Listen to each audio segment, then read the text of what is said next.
والفجر فجر کی قسم، وليال عشر اور 10 راتوں کی، والشفع والوتر اور جفت اور طاق کی، والليل إذا يسر اور رات کی جب جانے لگے۔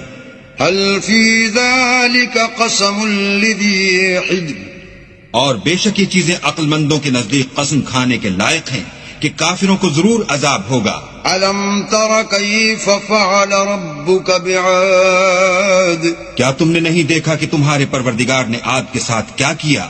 إرم ذات العماد، جو ارم کہلاتے تھے اتنے دراز قد، التي لم يخلق مثلها في البلاد، کہ تمام ملک میں ایسے پیدا نہیں ہوئے تھے۔ وثمود الذين جابوا الصخر بالواد، اور سمود کے ساتھ کیا کیا جو وادی قرا میں پتھر تراشتے اور گھر بناتے